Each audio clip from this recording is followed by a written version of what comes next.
Nous poursuivons cette exploration de l'univers des réseaux, des télécoms et de l'informatique sur IT Partners 2026. Et je suis à nouveau en compagnie de Bertrand, qu'on a vu il y a quelques minutes sur ce plateau, et un nouvel invité, Jean-Michel Texier, qui est le président, Jean-Michel, du groupe Convergence. Alors, on a déjà présenté Enrich il y a quelques minutes, mais on peut peut-être en dire quand même quelques mots pour nos spectateurs qui étaient absents il y a quelques minutes. Oui, alors Enrich, éditeur de plateformes de communication unifiée, de téléphonie d'entreprise hébergée et de convergence fixe mobile, éditeur français, franco-européen, puisque historiquement Sentil et désormais Enrich dont le siège est aux Pays-Bas. Voilà. Jean-Michel, le groupe Convergence, en quelques mots pour les gens qui dormaient, qui sont passés à côté. Serais-je provocateur? donc tu m'as dit président, patron. Moi, je suis avant tout le technico-commercial de Convergence. Et ça, c'est important. J'ai commencé ma vie dans la téléphonie comme technico-commercial. Et aujourd'hui, en travaillant un tout petit peu, on est arrivé à plein de choses, dont le groupe Convergence, effectivement.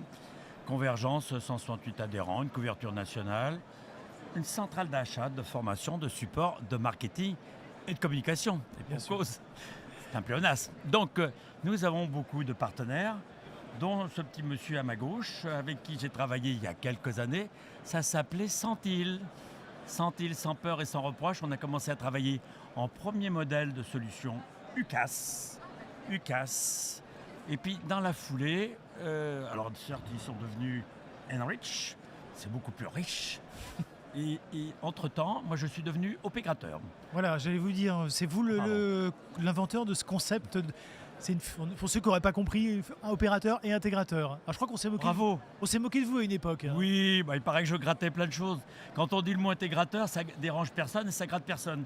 Quand je suis sorti à l'INPI avec mon mot opérateur, ici d'ailleurs, on est IT Partner, je crois, aujourd'hui. Je crois aussi.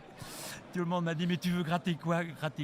Mais je veux gratter des installations et surtout des nouveaux clients avec un modèle d'opérateur. Parce que je suis un intégrateur. J'ai la frustration d'un électricien qui travaille très très bien chez son client dans l'entreprise, mais dès qu'il faut sortir, c'est compliqué. Quand il y a un problème, il faut appeler un opérateur électricien ou un opérateur de télécom qui te dit, mon petit monsieur, il faut me faire un ticket, et puis il faut escalader le ticket. Moi, je suis un humain, je parle, peut-être de trop, mais je parle. Et on a un client, par exemple, comme Resto du Cœur, les DSI, ce sont des bénévoles. Alors si je leur dis, tapez un ticket pour... mais le brave gars, il me dit, je suis en panne. Quand on lui parle, on pose plein de questions. Et comme par hasard, on règle la solution plus facilement. Alors justement, Bertrand, c'est cette notion de proximité qui vous a poussé à vous rapprocher de travailler avec Jean-Michel et le groupe Convergence, ou alors c'est juste uniquement des raisons technologiques?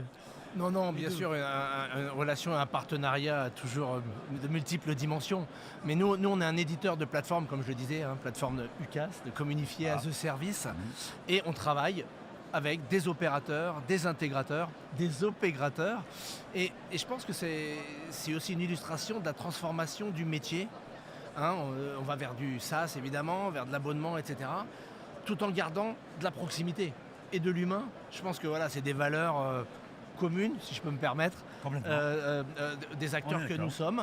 Et je pense que cette chaîne de valeur est nécessaire, parce que, comme dans toute chaîne, c'est le maillon faible qui met en péril le service. Voilà. Donc en fait, il faut des acteurs de proximité sur le terrain qui font de l'humain, qui font de la technique, qui sont des sachants et qui savent remonter l'ensemble des maillons de la chaîne pour fournir un service de bout en bout de qualité. Et le meilleur service de qualité, c'est un service, je dirais, dont on n'entend pas parler. C'est une remarque qu'on se faisait il n'y a pas très longtemps, je crois. Et voilà, mais bon, on pourra revenir là-dessus. Parce que finalement, Jean-Michel, c'est vos clients qui remontent les problématiques. Et c'est comme ça qu'Enrich peut avancer et que vous pouvez avancer. C'est ça les vrais partenariats, justement. C'est quand on s'écoute. Je ne vais pas dire où j'ai travaillé dans le temps quand j'ai commencé ma vie. Il y avait une tour à 50 étages. C'est une image, évidemment. Donc, évidemment, tout ce qui se passait là-haut, ils ne voyaient pas que nous, sur le terrain, on avait les pieds dedans. Je n'ai pas mis le qualificatif après. Par contre, quand on est à l'écoute sur le terrain, qu'on remonte tout ce qu'on a vécu, que ce soit avec un opérateur comme avec une solution UCAS, du mot UCAS, solution as a service, Alors, moi, mon mot opérateur, c'est de la prise réseau jusqu'au cloud, un seul interlocuteur. Effectivement, tous les opérateurs actuellement faisaient de l'opérateur, auparavant, pardon, et nous, on faisait de l'intégration. Quand on a couplé les deux, de la prise réseau jusqu'au cloud, à un seul interlocuteur. Et ce qui m'énerve, moi, quand j'ai commencé dans la téléphonie privée en 80, j'avais commencé par avant chez Ericsson, mais c'était centre public, je passe au privé, parce que cette année, je suis tout jeune, je vais avoir 50 ans de métier cette année, et Convergence 25 ans. Et du coup, c'est pas moi, c'est lui. Mais nom de Dieu, c'est pas possible, je jure, mais c'est pas possible.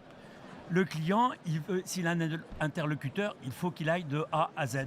Et comme nous sommes des interlocuteurs de proximité, quand on est à Brive, à Cahors, à Guéret, si on n'a pas un vrai partenaire, que ce soit du côté opérateur, donc nous, ou de solutions SaaS de proximité, c'est la galère.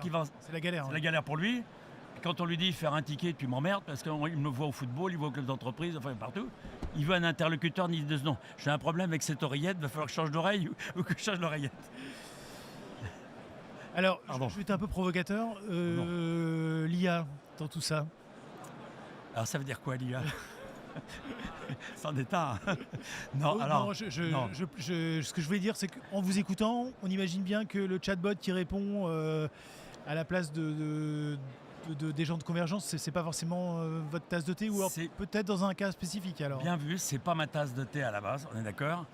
Mais chez Convergence, une fois de plus, j'ai des gros clients, et ces grands clients, demandent beaucoup de services. Plus l'IA en accueil déjà permet que quand on est interlocuteur, on a déjà plein de choses à lui dire parce qu'on a déjà repéré pour l'intervenant, il a déjà plein de choses qu'il a enregistrées, il sait déjà comment il va répondre, mais humainement. Moi, pour vous dire, les SMS, les mails d'un kilomètre, non. On parle, on est dans l'humain. Non, mais je pense que l'un des points clés, c'est que l'IA, c'est un terme très générique. Exactement, ouais, mais il y a les IA et comment elles sont mises en œuvre. Comment on les adapte. L'IA, pour moi, je préfère parler de communication contextuelle, d'intégration applicative. Donc en fait, on vient extraire du contexte, plus ou moins automatisé. L'IA est au service de ça, pour justement enrichir ce contexte. Aussi, par la transcription de la voix, la voix devient une donnée indexable, exploitable comme une autre, alors que ça a été très longtemps des silos séparés. C'était bien le problème. Et donc ça, pour moi, c'est une opportunité supplémentaire de redonner plus de valeur à l'échange, à la conversation, d'accord, d'une part.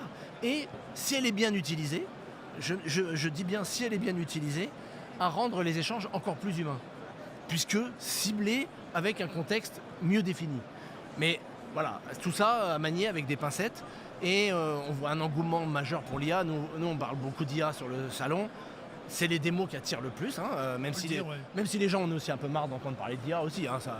Mais ça dépend ce qu'on en fait comme beaucoup de choses. Donc venir voir on voit bien le succès des démonstrations. Et plus elles sont appliquées terrain, verticalisées sur un usage, pour un notaire, pour un acteur de proximité, pour un supermarché, dont 70% des appels, c'est pour demander les heures d'ouverture, si c'est ouvert à la Toussaint, si encore les produits un tel et un tel, parce que je voudrais venir les acheter. Ça, on peut en faire pas mal avec de l'automatisation et de l'IA. Voilà. Messieurs, pour conclure... Qu'est-ce que je peux rajouter? Il a tout dit. Pourquoi je suis venu? Moi, je ne sers à rien. Non, c'est un super partenaire. Le futur de Convergence et d'Edenrich. Alors, le futur de Convergence, on est à fond dans l'IA. Et pourtant, ce n'est pas de ma culture de base. Loin. Moi, je suis un ruste. Mais quand je vois que les Américains mettent 5 milliards dans l'IA, et que nous, 500 000 milliards d'ailleurs, et que nous, on met qu'1 milliard, je dis, oh putain, là, Texier, va falloir bouger, t'attends rien des autres, tu fonces. On a passé une semaine complète sur l'IA, on a regardé tous les services qu'on pouvait améliorer, en gardant toujours malgré tout ce côté humain. Comment on va malgré tout en utilisant personnalisé pour donner plus de réactivité, plus de souplesse. Mais ce n'est pas une machine qui va parler, c'est elle qui va nous parler à nous, et nous, on va le transformer à notre demandeur en face. Lui, il a besoin de quelqu'un qui le comprenne et qui l'écoute. Donc pour conclure, Bertrand, du côté d'Edenrich? Non, pour nous, les sujets d'actualité, comme je l'ai dit, il y a l'IA, mais il y a aussi tout ce qui est convergence fixe mobile et mobilité, on en parlait tout à l'heure, et l'IA au service de cette mobilité, pour les acteurs de terrain et qui ont besoin d'usages en mobilité, c'est très important. Et encore une fois, la chaîne de valeur de bout en bout et une transformation du métier de proximité pour comprendre le besoin de l'entreprise.